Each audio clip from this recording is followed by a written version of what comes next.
Miss Lanier. This early, you'll have to take the local. All right, Phil.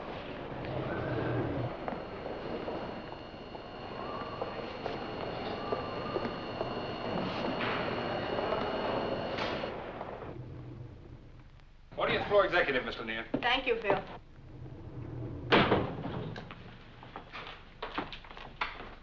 Good morning, Miss Lanier. Good morning, Martha. I couldn't find a cab anywhere. Such a lovely day, though. 40th floor executive, Ramsey and Company, Miss Stevens. I'm sorry, sir. Our switchboard doesn't open till 9. You should be able to reach him shortly thereafter. And that's correct, sir. Mr. Staples begins with the company today. I'll leave you a message on his desk. And would you put this on Mr. Staples' desk, please? Yes, ma'am. Mr. Staples will be in Mr. Quinn's old office, executive corridor. Yes, I know. I said deliver it, not read it. Yes, ma'am.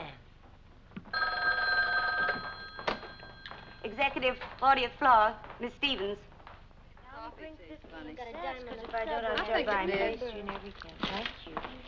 Morning. Hi. Oh, good morning, madam. I wonder if Marge is going to go to work next door. Oh, no. Well, I'm glad I don't. Not there.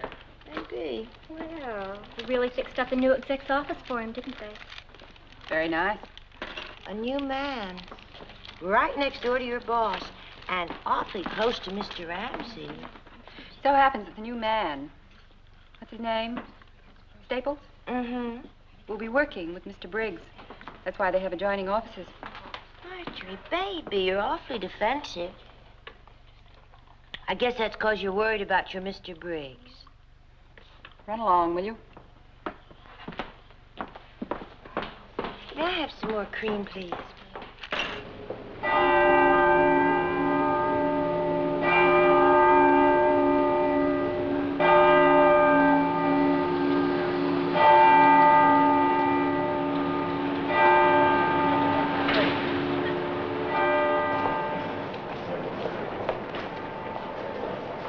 Next car, please. Next car. Next car, please. Okay. Next car. Harry, Charlie, Joe, express down. No stops for Jan.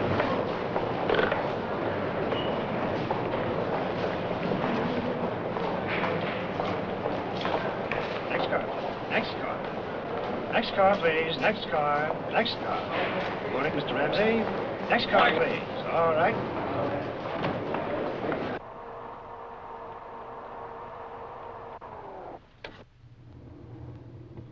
Thank you, Lenny. Yes, sir.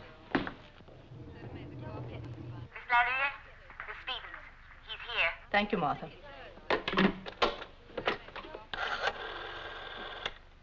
Chief Operator, please. Miss Phillips, you can put this morning's 3 long-distance calls through to Mr. Ramsey. Portland, Dallas, St. Louis offices. Good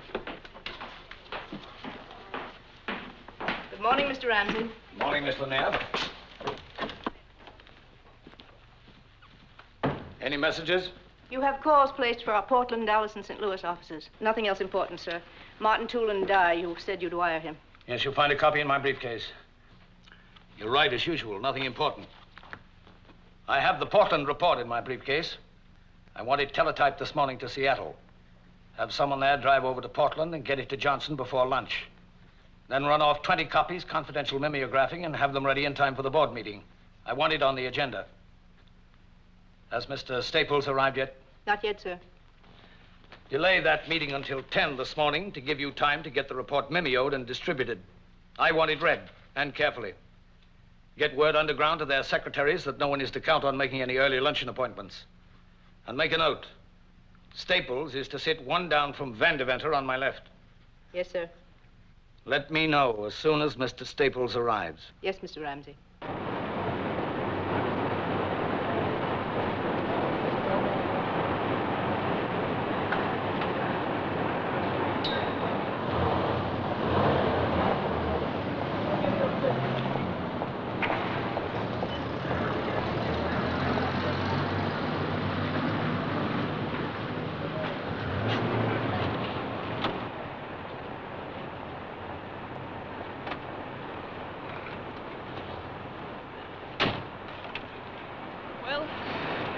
here we are. Yeah, here we are. A little different than Mansfield, isn't it? Now I know what a mother feels like when a child goes to school for the first time. Oh, goodbye, Mother. Looks big, doesn't it? Oh, give me a chance, honey. Maybe I can cut it down to my size. Well, I'm a little late. Shall I call you when I... No. You, go on home after you finish shopping. And find a garage somewhere around Midtown to park the car. I'll phone you on what train I'll be on, huh? Bye-bye. Goodbye, darling.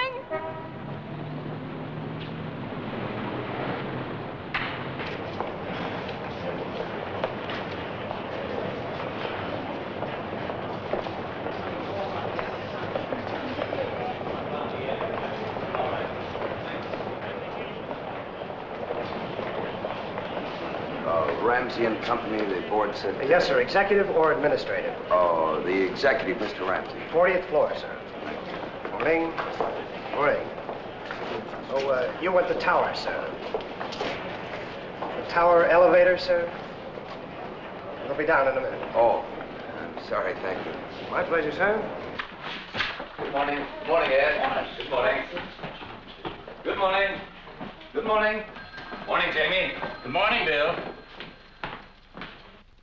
Morning, Marge. How was the weekend? Fine. Your letters are on your desk, and the coffee cart will be here in a minute. I can use some coffee. Didn't you get any rest at all? Couldn't even take my kid to the doubleheader. Oh, what a shame. That planning report's going to be a real job, Marge. This will be a big week for you, too, with that thing. I believe we'll try a rough first draft. Long? No longer than the telephone directory. Phew. Marge. Has Mr. Staples come in yet, Marge? No, sir. Mr. Staples? Yes. I'm Margaret Lanier, Mr. Ramsey's secretary. Oh, how do you do? Mr. Ramsey would, of course, be here to welcome you himself, but you caught him on a long-distance call. May I take you back to your office? Well, thank you very much. And on our way, I might show you some of our other departments. Have you met Miss Stevens? I introduced myself, Miss Lanier. Fine. And may I bid you my own personal welcome. We're very glad to see you. Well, that's very nice of you, thank you. Now, if you'll just come with me, Mr. Staples. Miss Stevens. Marketing and sales are below here. We have our own research department on the 40th floor. Perhaps you'd like to see that later. This is the executive corridor. Mr. Ramsey's office is that one down at the end. Then Mr. Jameson, head of purchasing. Mr. Briggs, you'll be working closely with Mr. Briggs. Mr. Van der Venter, chief engineer. And this is your office.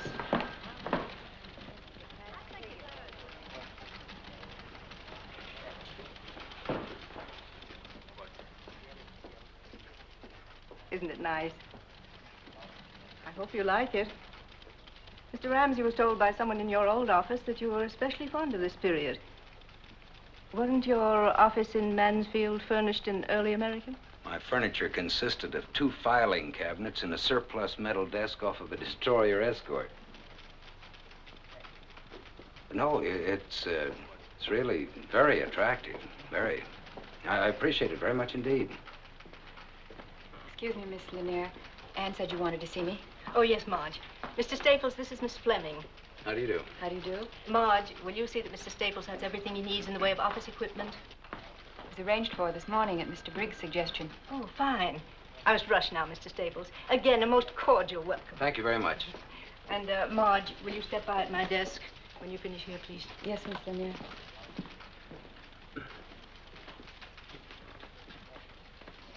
I think I better explain the phone system, Mr. Staples. There are 4 lines. 1 is your private line, direct to outside. 2 is for conference calls. 3 is for inter-office. And 4, this button is for your secretary. Oh, I'm sorry. May I? Oh, yes, thank you. Yes, I think I have that. Let's see. Outside, inter-office, conference. Yes, that's fine. Thank heavens, this isn't early American. Busy? No, not at all. Oh, you must be, Bill Briggs, your next-door neighbor. Yes, of course. Well, I'm certainly glad to meet you, sir. I think, Mr. Ramsey told me you'd been sick, didn't he? Oh, did he? Actually, it's just a Just a pesky stomach that's been acting up on me. You just in from Mansfield? Yes, they took a house for... sit down, Mr. Briggs. Settled already? Good. I'm not trying to set myself up as a real New Yorker. Altoona, Pennsylvania, that's where I came from. My first trip home, I was wearing spats. I remember my father not being able to get over it. He says, Bill, he says, you went to New York to see the sights, and instead you become one of them. Well, we just got here Friday afternoon, so this morning Nancy insisted, my wife, she insisted on driving me to work the first morning. Well, you know the way women are. You know, you come out of a small town plant, you feel a little lost in a place like this. Well, as I was saying, you know, we walked into our house Friday afternoon. We'd never laid eyes on the place before, you know. And there it was, furnished like a magazine. Milk in the icebox, bourbon on the shelf, and... I don't know, you gotta hand it to them the way they do things around here. Yes, Miss Lanier handles all that, does a fine job. That feeling that I got driving into town this morning. Well, I got to admit, it's just a little overwhelming. Yes, and it's a pretty wonderful thing to be as young as you are and see it all spread out in front of you like a Christmas tree. You know, you think of big business, you always think of it as being very impersonal, you know? But, it's certainly not true with your Mr. Ramsey. I know what you mean. How much time did you put in Mansfield? Almost 6 years. You must have blown a bugle in Ramsey's ear out in Ohio. He brought you here in a hurry. Well, actually, I wasn't at all sure I wanted to come to New York, but, this Ramsey is a pretty dynamic man. Yes, I know. You see, you've been with the firm some time now, haven't you? Oh, maybe 40 years or so. I seem to recall Mr. Ramsey's talking about you as a production man. You're an engineer, aren't you? Yes, but from what he told me, I guess I'll be a little of everything around here. Mostly in industrial relations. Industrial relations? Matter of fact, it's been one of my specialties. We ought to get along pretty well together. I'm sure we will. Excuse me. Mr. Ramsey's called a meeting in the conference room, Mr. Briggs. Oh? Well, Fred, it's been a real pleasure meeting you. Thank you. Mr. Ramsey's expecting Mr. Staples, too. Oh. Well, then I'll go in with you if you don't mind. Not at all. I just hope Mr. Ramsey remembers hiring me. Mr. Ramsey rarely forgets anything. After you. Thank you. Staples? Yes. Hello. Fred, this is Harvey Jameson, head of purchasing. Oh, how are you? So they finally finished it. What? Oh, Fred, your office on Friday, the painters and all, it was a madhouse. Say, Bill, are you taking along Ramsey's breakdown? Oh, no, I forgot that. A couple of other things I forgot, too. Jamie, would you and Fred go along together? I'll be in a few minutes. Fine. I suppose Lanier's giving you the cook's tour. What? Oh, yes. Did he show you the conference room? Oh, yes, on the other side, yes. Mr. Briggs? What is it, Marge? I don't know. Mr. Briggs, I think I ought to resign. Resign? What are you talking about? What happened? What is it, Marge? Mr. Briggs, I've just been ordered to go over to Mr. Staples as his new secretary. Temporarily? No, I don't think so. Who gave this order? Miss Lanier, When? about 5 minutes ago. I'm supposed to break in your new secretary. They've picked a new secretary for me? Yes, I think so. It's out of the question for you to resign, Marge, to even think of resigning. You're a fine, wonderful woman and a great secretary. That's the reason they want you over with Staples. He'll need someone like you because he's new here and they want him to get into harness fast. Who can tell, Marge? One of these days, that stomach of mine, pretty perverse organ, and I'm tired. You know, as it must to all men. Mr. Briggs? Have you any idea who your successor is? Yes, they've chosen Sylvia Trammell. Miss Trammell. It is so ordained. So be it. She's new, but she's supposed to be very good at dictation. Well, we'll give her a chance to prove it. Mr. Briggs, if I could only tell you what this job has meant to me, what working with you has meant to me. All right, kid. Wash up, get your money, and get out of here. And give Mr. Staples all the best you've got in you. I know you will. That's the only way you operate. I like the guy. I have a feeling he's going to carve out a career around here. Yes, sir. Everybody seems to think so. I'm sorry to keep you waiting, gentlemen. Mr. Ramsey will be with us in a moment.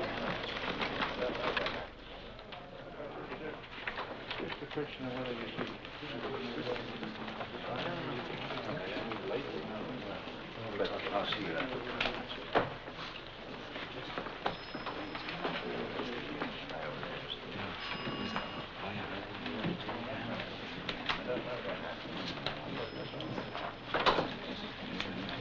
Been away, have you? Good to see you. Oh, sorry, Fred. I was held up for a few minutes. See you later, Fred. Now, where are we going to sit you? Oh, here's an empty chair. I guess you can sit right here. Mr. Staples, will you sit over there, please, right next to Mr. Van Deventer? One down for Mr. Ramsey, please. Welcome back, Bill. Feeling better? Much, thank you. A little stomach. Good. I'm glad it's cleared up. John, don't forget that contract. Can you get it through tomorrow? I think so. I haven't been able to understand over your office. First, gentlemen, I'd like you to look over the mimeoed sheet on top. Haverford Mutual had some doctors look into the matter of executive diets. Their findings showed incredible deficiencies. They've gotten up some food tables. I've had them mimeoed. I'd like you to look them over. As you know, it's been my feeling that a healthy executive is an efficient one. I think it not amiss now to introduce the newest member of our team, Mr. Fred Staples. He's from Mansfield, Ohio. As you all know, he was general manager of Queen City Tool and Die until we took it over. His record there was a brilliant one. He's a production engineer by training, an industrial relations man by instinct. I expect good things from him.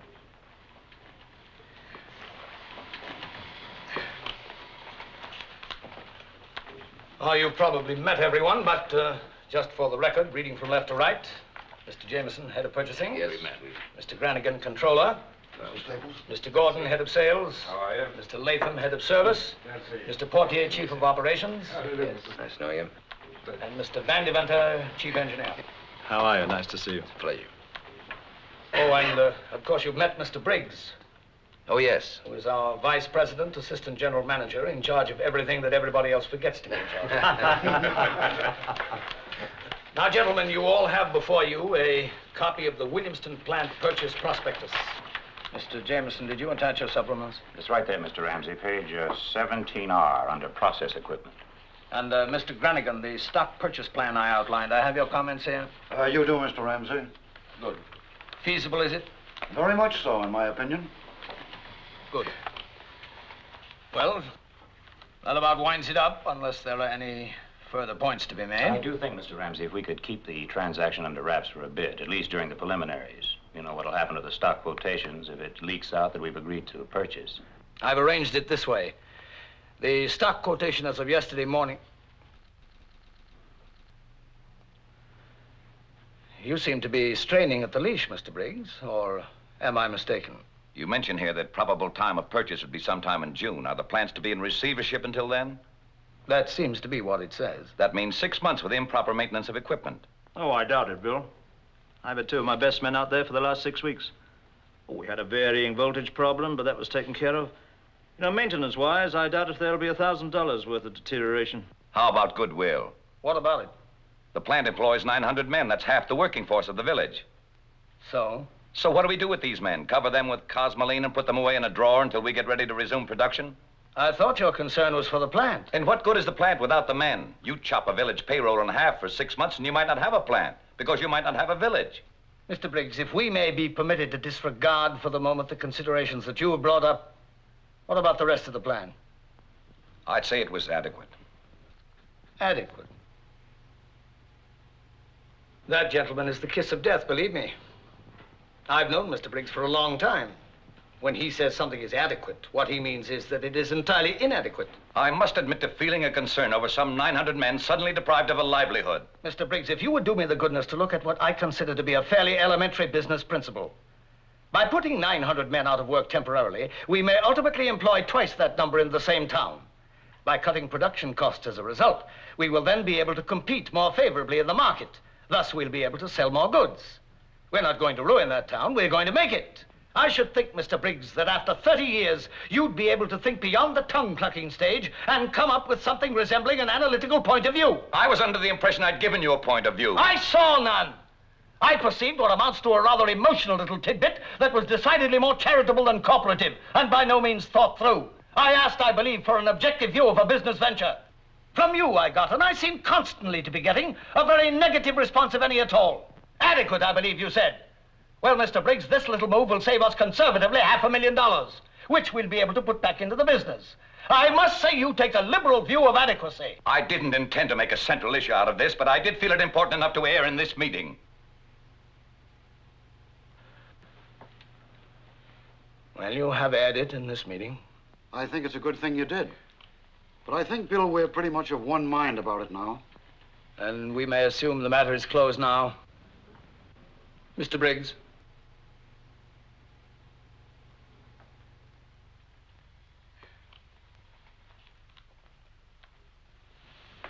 How about you, Mr. Staples? Do you have an opinion? No. No, I think not, Mr. Ramsey. Why not? Well, frankly, it's a little out of my grasp at the moment. I don't know anything about the firm, its corporative setup, reasons for bankruptcy, or for that matter, its product. I'm afraid I'll have to pass. Good answer. I respect thoughtful judgment, Mr. Staples. Congratulations. We'll adjourn now until 2 o'clock. I'm sorry we got started so late this morning, but I wanted this analysis mimeoed for your inspection. After lunch, we'll take up the Portland report, which you have before you.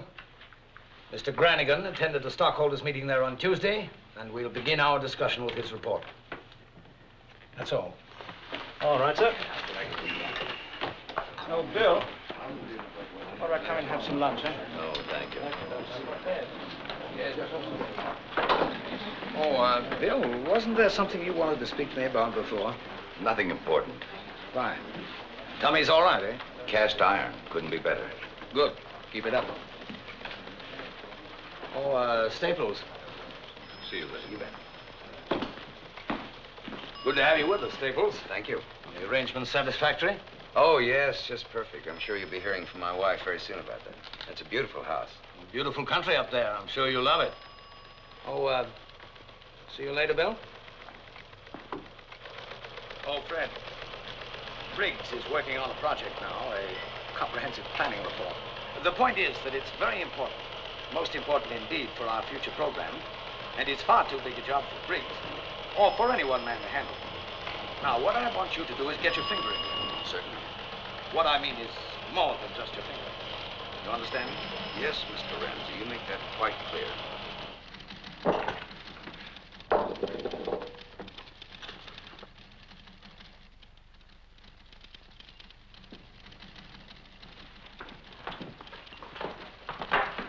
Oh, could I see you a minute, Miss Fleming?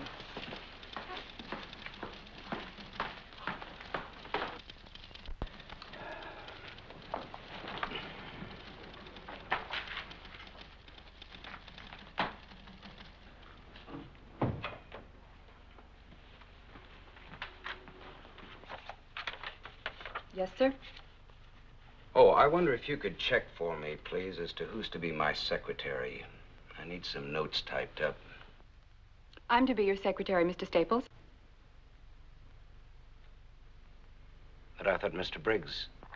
It was arranged for, just before the meeting, Mr. Staples. I take it you'd rather remain with Mr. Briggs. I was Mr. Briggs' secretary for 7 years, Mr. Staples. Well, in that case, I see no reason why I shouldn't be able to get someone else. It was Mr. Ramsey's idea. Do you want to give me those notes now? No, Why don't you have your lunch first, Miss Fleming? We'll take care of these when you come back.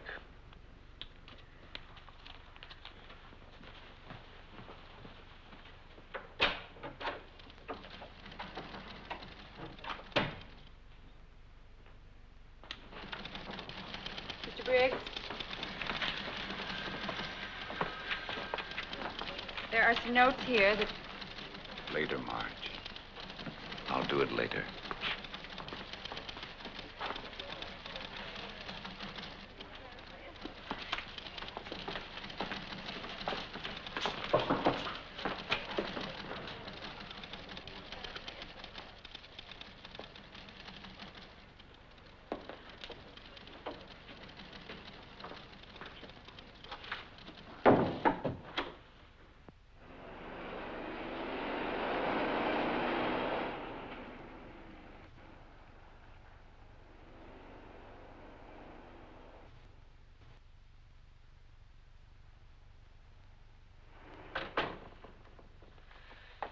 Darling, you didn't say anything about my new hairdo. Do you like it? Yeah, it's lovely. Wish you could see the new dresses I bought. They're just beautiful. Where are they? Oh, they're still at the store having little things done to them. Oh, come on in the kitchen. I'll fix you a drink. Not the kitchen. The library. Oh.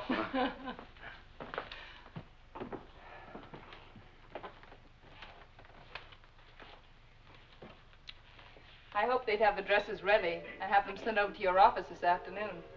I spoke to your secretary about it when I called. It's funny she didn't mention it.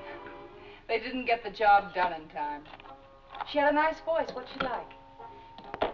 Who? Your secretary. Oh, what you might expect. You know. What's her name? Now, to tell you the truth, I didn't get her name. Only her dimensions. All right. No, her name is Fleming. It so happens you don't have a thing in the world to worry about. She doesn't like me worth a bit. Why? Well, I guess she prefers working for a former boss. Well, then why doesn't she? I don't know, some kind of strategy at the top, I guess. That sounds funny. Yeah. Her ex-boss happens to be only one of the vice presidents, my superior, and a very nice guy to boot. Could that perhaps be a good sign? Well, you figured out. Left me a little up in the air. You know, Nancy, running a plant in Ohio is beginning to take on all the aspects of a nice, simple, uncomplicated gravy train. What happened today? Oh, nothing really. Just an impression, I guess.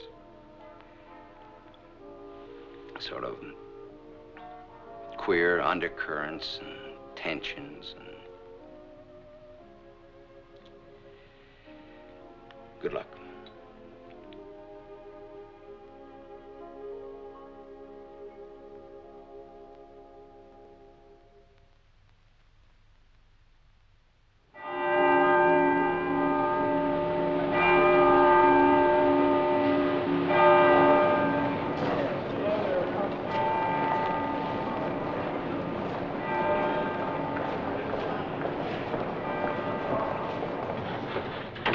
Ramsey? Good morning, Mr. Ramsey. Stevens? Fine, thanks, Jerry. Let me see that breakdown again. Oh, sure. Miss Fleming, would you step in for a minute, please? Yes, Mr. Staples. No, that's not the one. Oh, sorry. Let me see this. Yeah. Now, this is the only one that I have cross-indexed for division, so don't let him keep it. I want Billy to take my letter from Henry Jacobson with him. Oh, yes. Now, look, Billy. Henry is a nice, sincere guy, you know? Made out of Bessemer steel. He hasn't been off of his duff since he learned how to walk. He started out stoking coke furnaces when he was 14, Was mill foreman when he was 20, and then he ended up buying the whole plant for his own 40th birthday present. So, you know what I mean. Watch out. I sure will. Give him that report, and then remember what he says. Make stenographic notes when you can, and when you can't, put it all down on paper as soon as you get out of the office. No approximations. Make it as... Yes, I know you have to go. I want to know what they're thinking. I want to know how they feel about every paragraph of that thing. I just hope they'll open up more to you than they did to me. I'll be down there sometime next week for their decision. Okay. Mention that to them, will you? Yes, I will. Hello? Hold it, please, just a second. Have a nice trip, Billy. And be sure and call me Sunday night. Yeah, I will. Thank you very much. Thank you. Hello. Yes, put him on. Don't go away, Miss Fleming, please. Hello? Judd. Look, I'm sorry. I meant to call you right back. It's about that Atlantic States Nitrate meeting set up for October the 3rd. I'd like a delay on that. Well, I want to walk in there sure of my ground, and October's not going to give me any ground at all. Yeah, could you do that? Well, that'd be a help. November 7th? Fine. Look, I'll see you in the dining room. Okay, good. Put that on my calendar, please. Now then, where'd you get those wires off? Yes, sir. Good. Right after lunch, I want you to set up a conference call with Ramsey, Jameson, myself, with Frank Daring in Denver. Got a minute, Fred? Sorry, Marge. This is urgent. It's about that NLRB vote in Portland. What about it? Ramsey's grumbling about it. He thinks it's premature. Premature? What's he talking about? He's had that plant running on wishful thinking for 19 months now. We've got a labor problem out there all primed to explode in our face. Now, look, Bill, you better walk in his office with a great big neon sign, strike, you know? Then tell him I've got a little estimate worked out that it'll cost us conservatively $4,000 a day if that plant goes out. Oof, you know how that'll hit him. Yeah, well, you go in there and dig up the ground, and I'll follow you with a bulldozer, and we'll plow him under. No, we've got 800 big lumberjacks out there, and if they go, that'll do it big, you know. This won't be any one-week picket. This thing could go on for a year with no strain at all. You walk in there, set the charge, and I'll be in to light the fuse, huh? Fine. I'll have to call you back.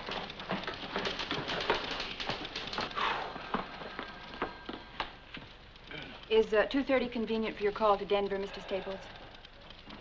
Do I have anything else on? I got another problem out here, if you can spare a minute. Well, Paul, how are you, partner? Mr. Staples, that gun. Oh, you got it. You like it? You try it out yet? Try it yet. 30 seconds from the time he read Winchester double barrel on the box, he was sighting it. Well, how about going out for a little skeet shooting on Sunday? Give it a try, huh? Wonderful. Can I, Dad? He's all yours, Fred. He's a little too strenuous for me. Mr. Staples doesn't get tired like you do, Dad. I don't get tired. He was an All-American. Well, it was just terrific, so I had to stop by and thank you. You forget it. Well, so long. I'll see you outside. Real thoughtful of you, Fred. It's my pleasure, Bill. Hello, Mr. Ramsey. How are you, Paul? Still taking your vitamins, are you? I guess so, sir. Fine, fine. Keep it up. Excuse me, Mr. Staples. Oh, man, I'm tired. I've made arrangements for your call to Denver, Mr. Staples. If I could go over one paragraph... No, I think I'll knock that off after lunch, if you don't mind, Miss Fleming. All right, Mr. Staples. Oh, drink it here. Relax a minute. Thank you. I will.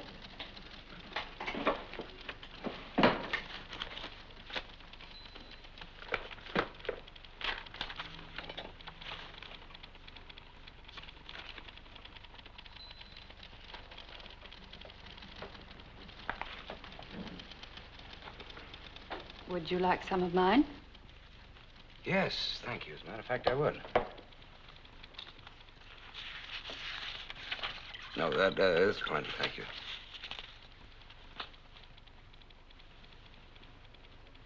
Where'd you play your football, Mr. Staples? Oh, Ohio State, but don't ask me the years. I won't tell you. I won't ask you. Anyway, I feel about 3 times older than when I first came here. They've kept you busy. Yes, they sure have. You've done very well. You fitted in quickly. Thank you. You know, I think that's the first out-and-out friendly thing you've said to me. I think you resent me a little, don't you, Miss Fleming? I don't know why you should... Well, it's just a feeling that I've gotten from time to time. You work with a man for a long time, a fine man. You become part of him. You identify yourself with him. Then along comes the new man. I like Bill Briggs. I like him a lot. I have from the first. If I have done or said anything that could... No, of course not. Because I must say you've been very fair. But 7 years isn't a day. I owe a lot to Mr. Briggs. Mr. Briggs is the last of the original bunch around here, the people who really started this business. That's not easy to be the last of the original bunch. I know. He's not well. He has a bad heart and an ulcer. I guess that's just about par for the executive course, isn't it? Well, I guess I've always been a field man. I haven't been an executive long enough to find that out for myself. But you're a good one. I think you're a very good executive. You admit mistakes. You don't pass the buck. You're a lot like Mr. Briggs that way. I take that as a very nice compliment. I mean it. Mr. Briggs's only trouble is that he could never be a yes man, not even to Mr. Ramsey himself. He always has to speak his mind. And Mr. Ramsey doesn't like his judgment questioned. You either go along or you get off. Bill Briggs never got off. No, he never did. But maybe he's about to be pushed.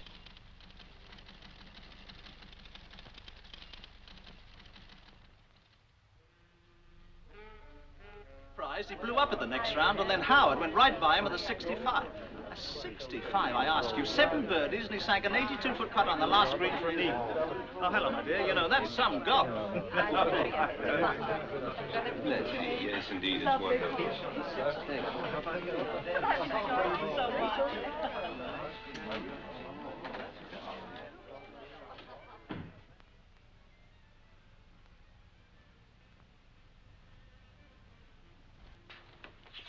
The coffee will be ready in just a little while. Fine.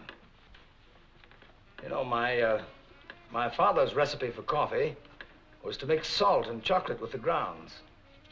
Cook them all up together. He'd never drink anything else. Sounds wonderful. They serve it at a small downtown restaurant I eat at occasionally. I must remember to mention it to Fred. You said he was a confirmed coffee drinker? Dedicated. Fine. He's quite a young man, this husband of yours. Have you had a chance to read much of the report? Of course, it isn't finished yet, Well, but... thank you for letting me see this much. Not according to Miss Post, I suppose, at a dinner party, but it makes me extremely proud of my judgment. So happy. He's been worried about it, and... Nancy. Will you excuse me?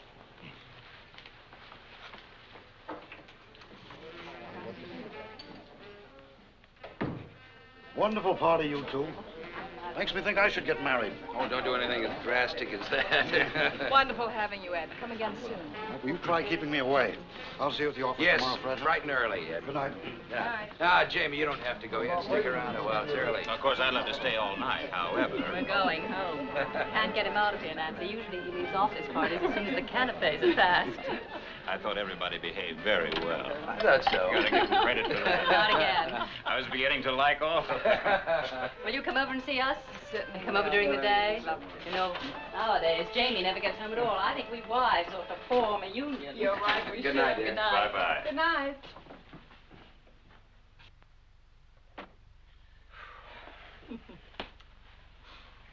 I wonder what happened to Bill Briggs tonight. Oh, darling, I forgot to tell you. He phoned earlier. He said he wanted to come, but he just didn't feel up to Oh, it. Nancy, I wish you'd have called me to the phone. I wanted to talk to him anyway. Darling, Maybe you if were I'd have... busy. Well, I know, but I... What about Ramsey? Is he planning to spend the night? No.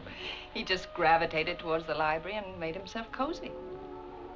It sounds a little like artificial gravitation to me. You didn't have anything to do with it, of course. Well, he's really an amazing person. You know, I expected a real tycoon, but he's so simple, almost childlike. Baby, I just hope by mistake you never wander into a jungle. Good night, Jack. Good night. Good night, dear. Thank you. A wonderful party. Thank you. Some interesting reading matter here, Fred. Very interesting reading. I took the liberty of accepting your wife's kind invitation to look over your report. Oh, really? Good, heady stuff. Good, solid thinking. And some of it is better than good. Of course, I can't say that I agree with all your conclusions, but I listen to arguments. It'll be good to hear arguments for a change. Good arguments. Well, I can't tell you what a relief that is. We really sweat that one out. Fred, I like a man to show initiative. I like a man who's not afraid to think a new thought, to take a different kind of step on his own. With your permission, I'll borrow this extra copy of your report just overnight. But for now, I can say I'm very impressed. Well, of course, we haven't finished this thing yet, but Bill and I feel that another week... Bill? You mean Briggs? Yes, sir. Well, we work together on this. Oh, come now, Staples. I pride myself on my sense for style. I can link what I see with what I know to be peculiar to a certain individual. And I know Bill Briggs' work. I've been exposed to it since I was of voting age. This isn't his style. It isn't his brand of thinking. Well, I don't know what Nancy could have told you, but Bill and I work together. Fred, learn to accept success. It's tougher sometimes than learning to accept failure. Don't take half of your accomplishment and hand it out gratuitously to the man on your left who hasn't the stuff to do it on his own. That's charitable, humane, and it makes you feel good. But it's not business. Mr. Ramsey, I'd like to clear up one point. There'll be a meeting on Tuesday, Fred. We can discuss the report then. I assure you I don't want any undue credit. I never extend undue credit. Ask anybody. Ask your friend Briggs. You think I'm tough on him, don't you? I am tough on him. Well, I think Bill is... I think he's a good man. He was. And grandfather clocks were good clocks, and Stanley steamers were good automobiles, but you can't run them in competition today. I must say that I like some of his ideas very much. Very much indeed. So do I. Some of them. Not many. Still, a man with Bill's experience and... I don't know, I think he'd be very hard to replace. I'll see if that coffee's ready. Are you serious, Fred? Briggs would be hard to replace? Do you honestly think that? Then why do you think I brought you on here from Mansfield on such short notice? Do you think that was a whim? Is that what you think? Fred, you're Briggs' replacement. I thought you understood that. I'm expecting his resignation. I don't like to prolong these things. They're unpleasant and personal no matter what tack you use. And under no circumstances could I or would I undertake to fire him.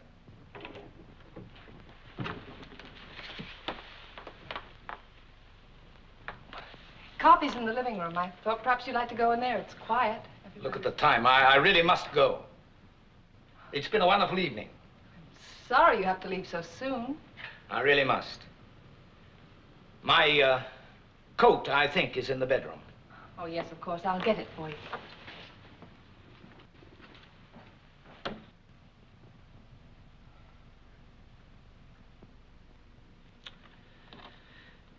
May I make a suggestion? Mr. Ramsey, I don't want to seem ungrateful. I'm not looking for gratitude. You can't run a business on thank you notes. That's Briggs' trouble. And God forgive me, that was my father's trouble, too. This incredible conception of a huge industry being run like a soup kitchen, like a welfare comfort station. I know what the old-timers think of me. I've grown up getting stared at by a lot of tongue-clucking old fogies who find me ruthless. The kind of people who represent everything that might have kept our business from growing to anything like its present size. This stupid black and white idea that honesty and fair profit are incompatible. I just happen to feel that the atmosphere of a large corporation cannot be constantly cathedral-like.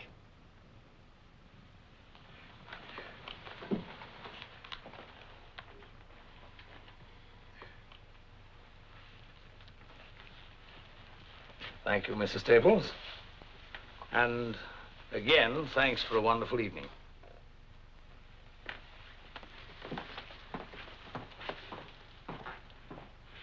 I'll see you in the morning, friend. You didn't steal that promotion. You won it. Remember that.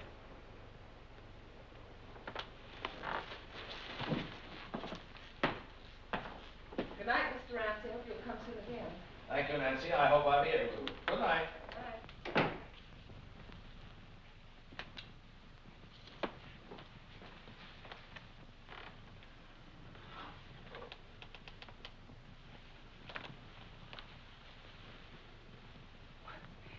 What was that all about?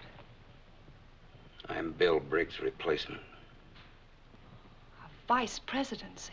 You must have really spread it on.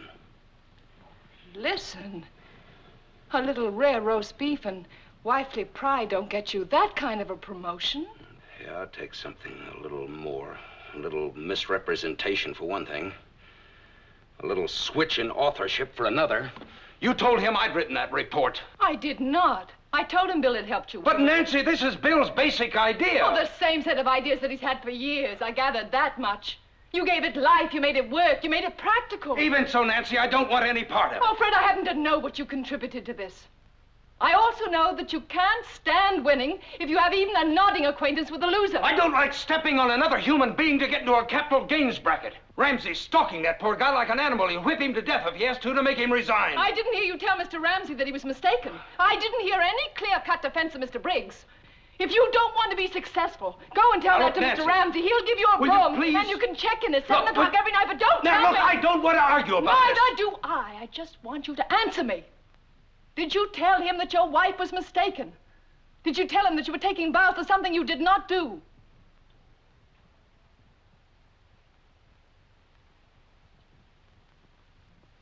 No. No, I didn't. Why not, Fred? Why not? Because I want the job. Thank you for a straight and honest answer. Now I think we can both sleep tonight.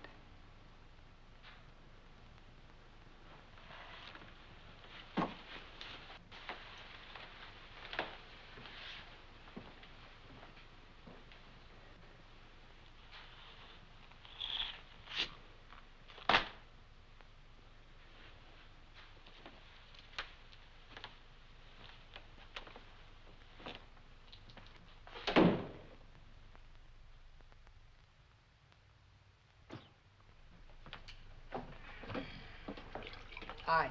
Good morning, Paul. Where's Cora? She's late, I guess.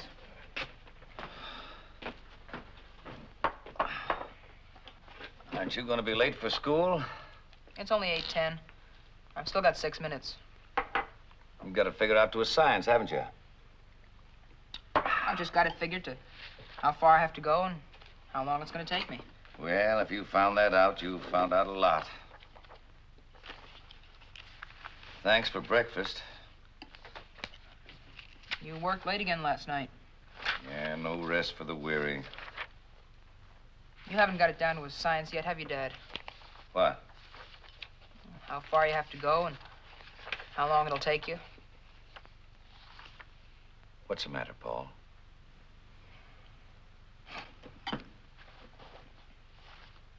Here's last night's doubleheader, the one we were going to see. Oh, I forgot all about it, Paul. I'm sorry. We didn't miss much. I watched it on television. Crummy doubleheader. The Braves took both of them. You're lucky. The Yanks are playing tonight, aren't they? Yeah, they play the Red Sox. Let's start all over again. You meet me at the office, we'll have dinner, and then we'll go to the game together. Sounds good. It's a date. You're on. So long, Dad. Have a good day, and, if you can't make it tonight, would you give me a call at school? I've raised the world's worst pessimist. At 8 o'clock in the morning, you're figuring out the worst possible thing that could happen at 6 o'clock tonight. Upstairs in my room, I've got a drawer full of tickets to ball games we've never seen because of that stuff. But, call me if you can't, Dad. It's important. I'll make it this time, son. Can't you have another glass of milk and maybe tell me about last night's doubleheader? I'd be late. Wish I could. So long, Dad. Take it easy. Sure.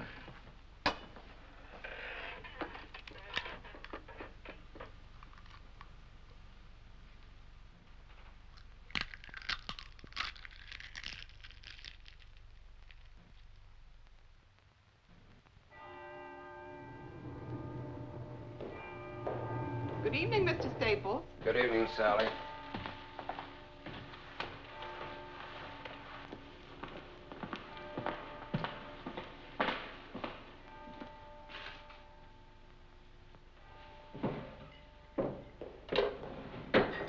Paul?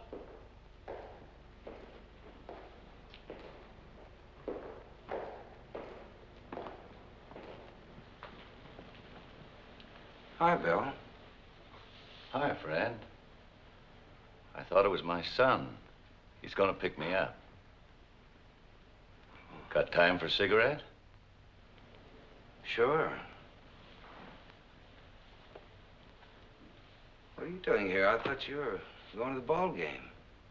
I've had a miserable headache since dinner. So I sent Paul on to see the game alone. He's gonna pick me up. How long you been here? A couple of hours, I guess. Can I get you an aspirin or something? Oh, no. It's much better now. Anyway, it gave me a chance to look over the supplements you did for the report. I think Ramsey's right, Fred. You may be an engineer by diploma, but you're a crackerjack industrial planner by instinct or something. Coming from you, Bill, that sounds real good. No question about it. Some of your suggestions were great, Fred. Really great. I've incorporated them verbatim. I like your approach, Fred.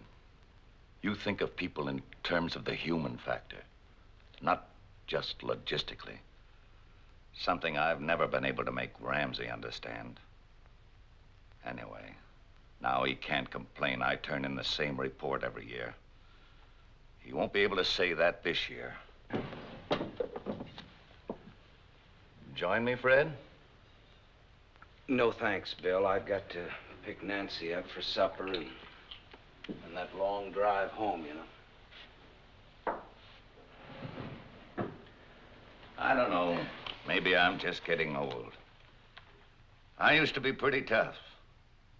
Still tough, I guess. But every now and then I get tired. Tired of arguments, tired of battling, tired of the whole bloody mess with all this fancy organization and super finagling. Oh, I know it's legal and modern and all that. It's what they call the trend, isn't it? In the old days, things were a lot simpler. Businesses grow, Bill. This business didn't grow. Not since old man Ramsey passed on. It's been added to. That's not growth.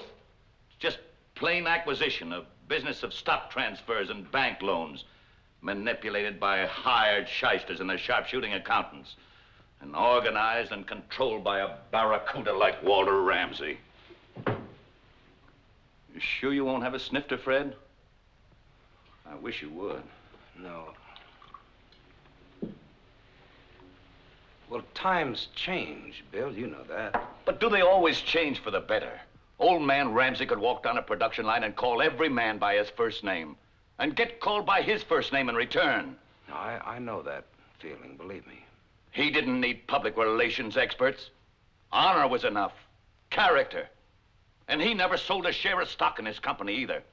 Not till the Depression came along and he had to raise cash or go under. And do you know why? Because he would not lay off one single man. That's the kind of man Jim Ramsey was. Now I sit in that fancy conference room with Jim Ramsey's son. I sit there and I see all the old man's principles, all his beliefs, every single thing holy to him, jobbed off by this spindly little financial wizard, this wall-eyed, ice Coated little rooster who knows more about debentures than he does about the human heart. Bill. I'm all right. Take it easy. I'm all right. You're going to work yourself up. All right. Sit down, friend. Sit down quietly and be a nice, sympathetic friend and associate. I'm wondering if you're as good a human being as you are an industrial relations man. He doesn't like you, does he? No. Bill, has it ever occurred to you to resign? Of course it has. 1,000 times. Why don't you? What? Resign. You can't take the chance of letting this man fire you. On our level, you don't get fired. You know that. After 30 years of productive work, they can't say to a man like me, all right, now get out. They just can't do that. So what do? They create a situation. A situation you can't work in and finally that you can't live in. Where there's tension, abuse, small humiliations. It all starts out on a scale so subtle, so microscopic, that at first you can't really believe it's happening at all. But gradually the thing begins to take shape. The pieces fit together, all the little bits, and it becomes unmistakable. They chip away at your pride, your security, till you begin to have doubts, and then fears. Ramsey. He wants me to resign. He wants me to get my cross so full that I'll be miserable enough to do just that. But you take it. Yes, I take it. Why? The bigger the job, the more desperately you try to hang Why? on to it. Why? Why do you take it? Why don't you quit? Quit? Yes, quit. Get out of it. Chuck it. You'd have your pension, your peace of mind. No. You know Ramsey's gonna go on hounding you until he makes you quit. Never. You'll never make me quit.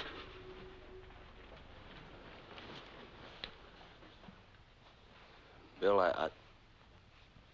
I wish I could understand why you go on taking it.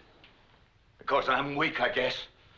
Because I'm 62 years old and I don't think I could get another job. How's that strike you? How do you think? Once in a while, I have a dream. I dream I'm sitting in that conference room and he starts working me over. I'm just smiling, see? Perfectly calm, and I'm taking it. I don't show the slightest resentment. And then without any change of expression, I get up out of my chair and I walk over to him. And I say, Ramsey. Bill. Ramsey! Bill! Ramsey, I say! And then I smash him! Bill! And then I smash him again! Bill, get a hold of yourself! And I hit him again! What's and wrong with you? Fall, and I hold him up! Bill! Get up, Ramsey, I say! I'm not through yet! Bill!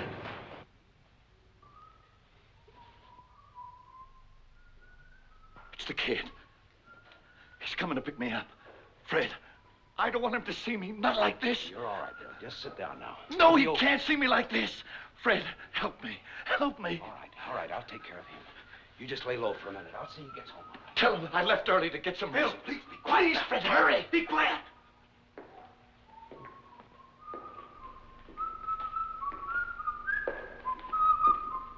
Oh, it's me, Paul. Oh, hi, Mr. Staples. Man, what a place by night. Where do they keep the caskets? How you doing, partner? Dad said I should drop in and pick him up. Oh, well, he went on home. He needed a little rest. Oh, good. He's under orders not to work late. He can't seem to keep away lately. Always work, always worrying. No wonder he's number 2 man. Suppose I drop you off at Grand Central, Swell, thanks, Mr. Staples. Ever since I can remember, he's been married to this place. Mom used to say the same thing. They were great together, Mr. Staples. Mom and Dad, they used to yell and argue and carry on. He was a fighter. It was great growing up. I remember.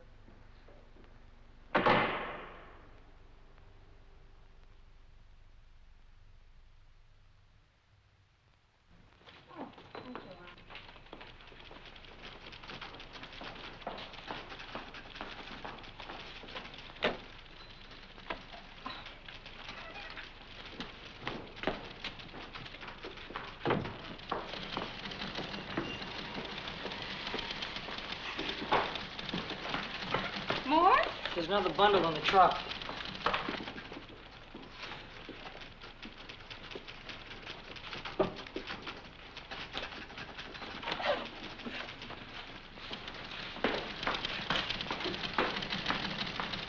Mr. Staples, you left your hat in Mr. Briggs' office? Oh, Fred, I have the Stanley contracts made up if you'd like to take a look at them. Later, please. Bad night.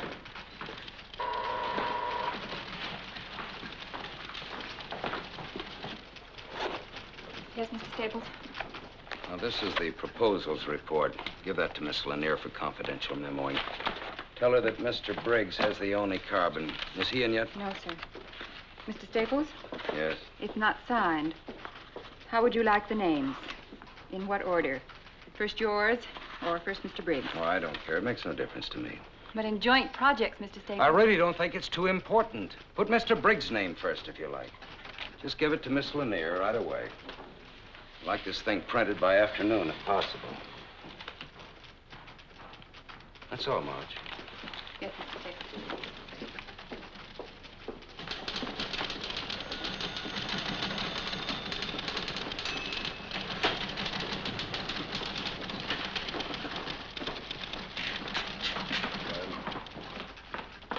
Yes, Marge, dear, what is it? The proposals report. Would you sign it so it can be printed? Oh, would you? Just a moment, please. Marge, will you please take it into Mr. Ramsey? He asked to see it first. Hello? Oh, yes, good morning. Is that the report? Yes, sir. Miss Lanier said you wanted to see it. Yes, I do. Who signed this? I wrote the title page. Mr. Staples suggested I sign it.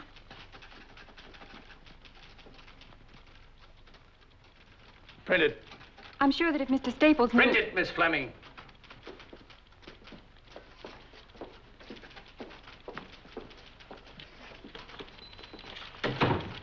I can sign that report now, Marge.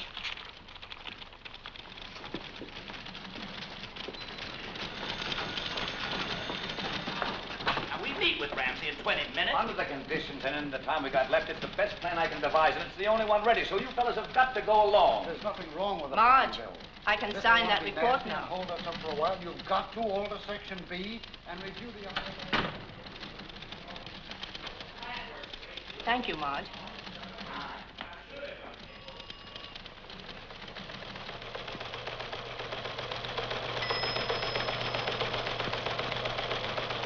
The major projects during the period of aforementioned being the Huber Petroleum Refinery, the Sterling Cast Airs Refinery, the Chatham Nickel Smelter Company, the Henderson Valley Dam, the Swing Carbon Steam Plant, and the New England Canadian Natural Gas Pipeline.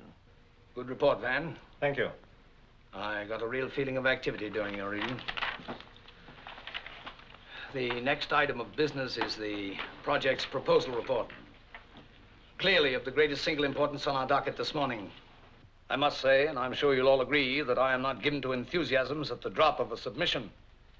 But of this, I feel impelled to say that it is unique in effort, ingenious in thought. To Mr. Fred Staples of our organization goes my heartfelt thanks and congratulations. Besides being our newest member, he seems to be shaping up as among our most astute. This set of proposals is ingenious, comprehensive, and fresh. Congratulations.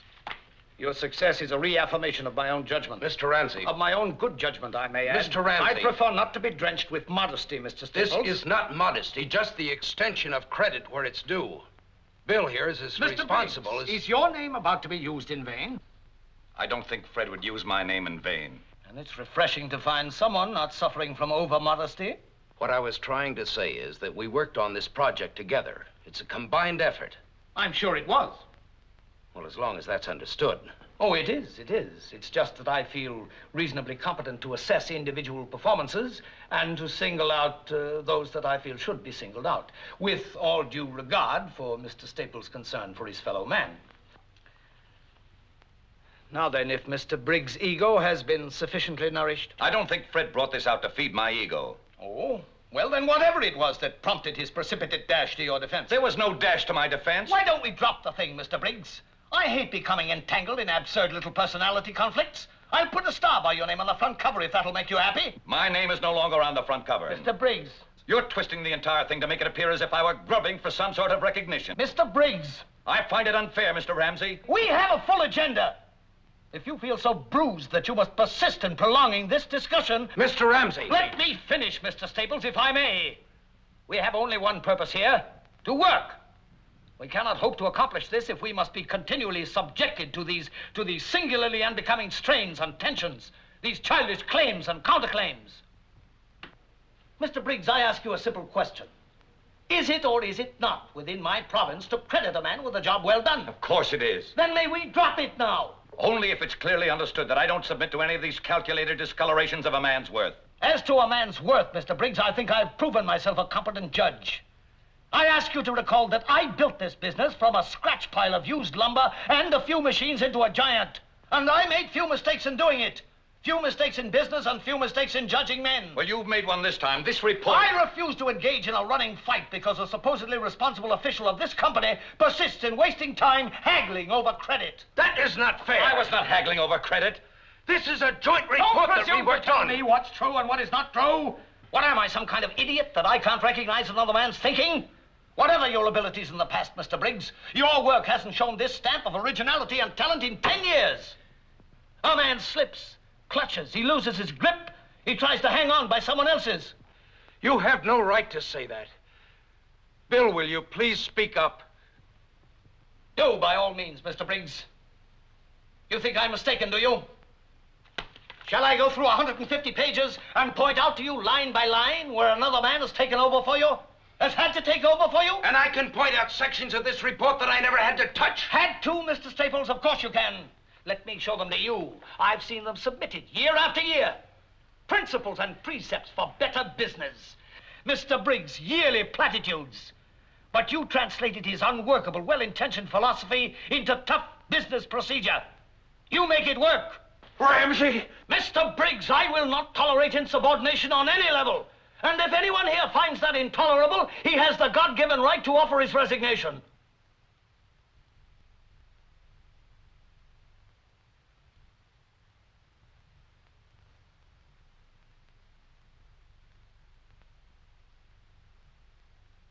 Bill,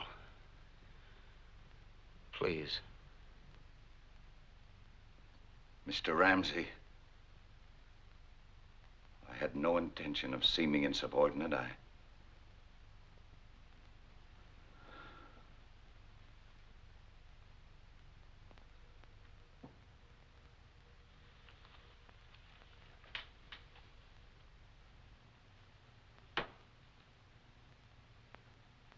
Meeting is adjourned.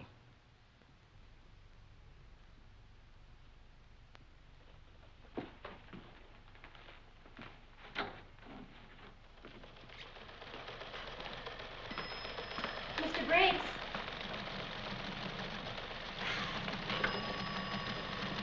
Mr. Briggs.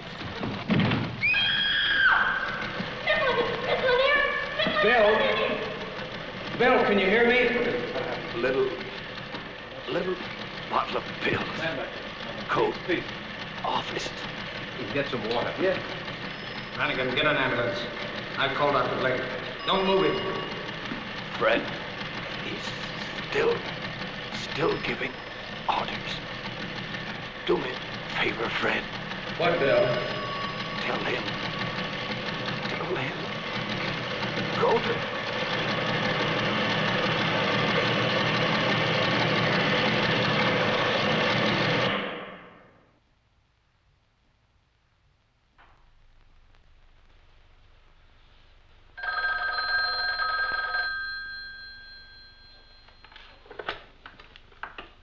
Hello?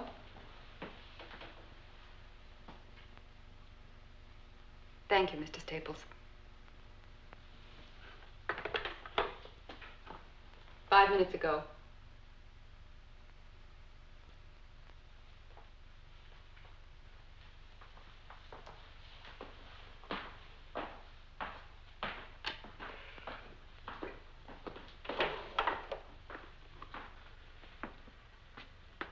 Just had word from the hospital. He died 5 minutes ago. Thank you, Mr. Brannigan.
Nancy, what are you doing here?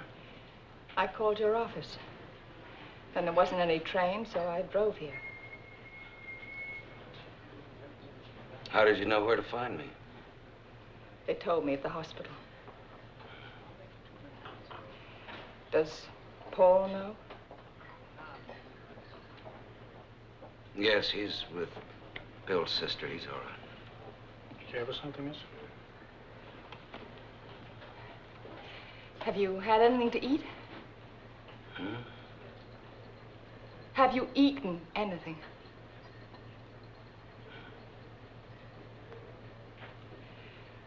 Fred, what happened? Nothing. Not a thing. Except a murder. There were witnesses, too, plenty of us. And no one lifted a finger to stop it. Fred. Nancy, I know I didn't lift a finger. Don't know. I'm not going to have you going around in sackcloth and ashes for something that you did everything in your power to stop. You begged him to resign. You know that. What more could you have done? What more could anyone have done? Nancy, I think you'd better go home. Would you take this, please? Are you coming? No. Then I won't go. I want you to go home and start packing. Where are we going? I don't know. Somewhere, anywhere. Just away. There's an awful stink in this town, and we're gonna get away from it. Come on, I'll put you in the car. No, I'm not going to leave you alone. Nancy, I want you to go home, please. No, I'm not going tonight. Tomorrow I'll do anything you ask. I'll pack. I'll go anywhere you ask, but not tonight. Not in the state you're in. Now, look, there's something I've got to do. Fine. Then we'll do it together.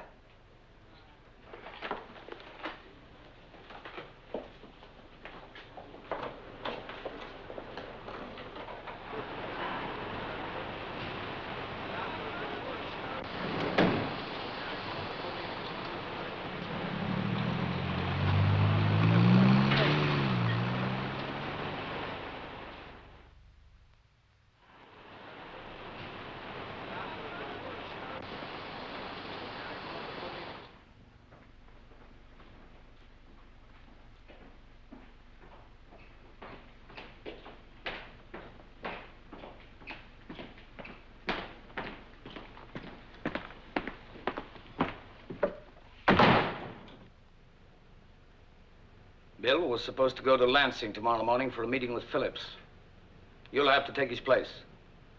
I believe I've already mentioned that. Yeah, you mentioned it.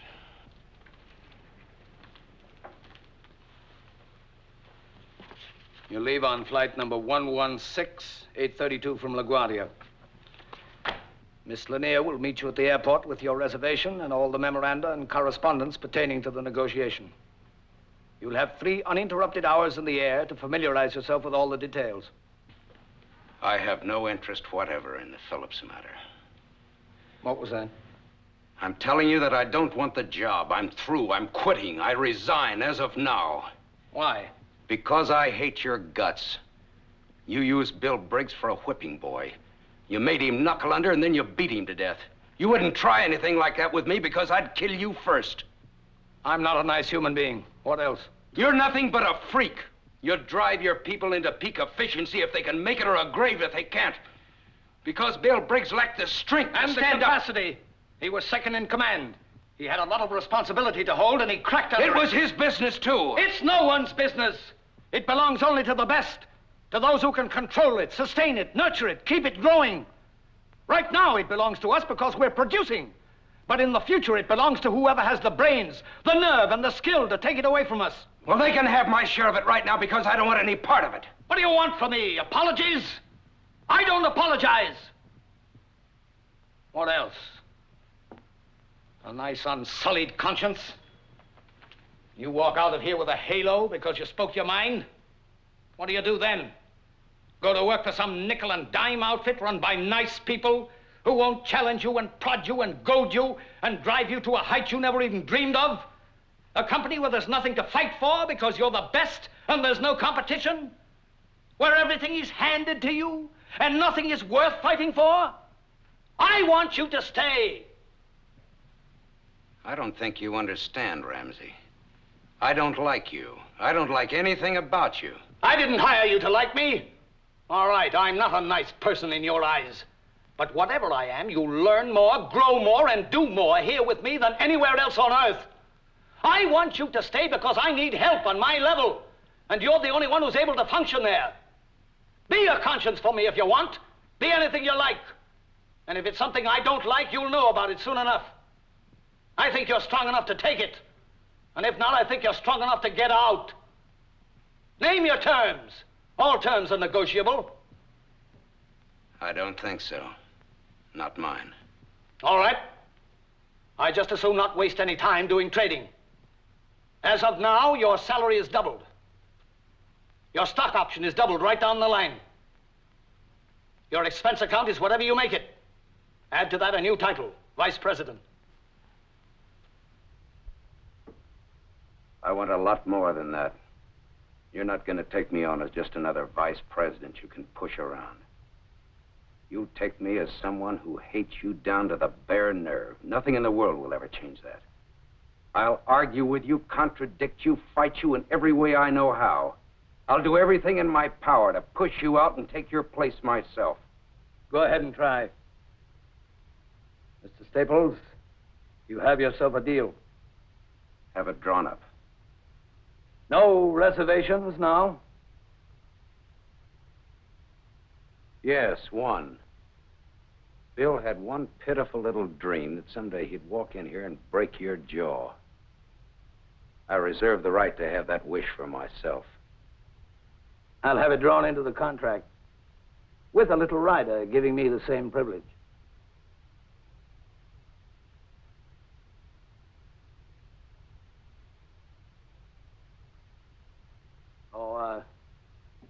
Staples, you'll be pleased to know that Bill Briggs' boy is being taken care of.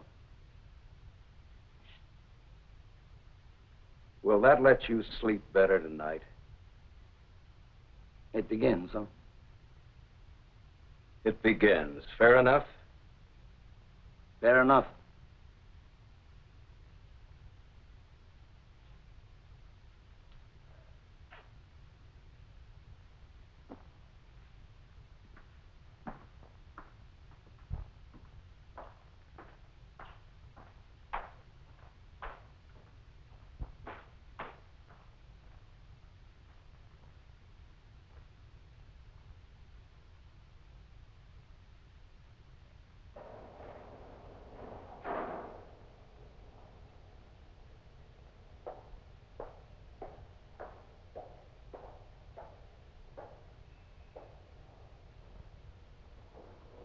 Do we pack?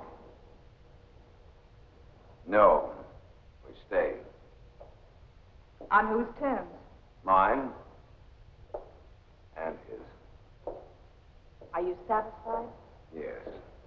Oh, Fred. You know, it's easy enough to chuck some things you think is wrong, but I don't know, this way maybe there's a chance. I'm so happy. Well, we'll see. I've got to go to Lansing. Morning plane. When will you be back? Tomorrow night. I'll be late. Aren't you always?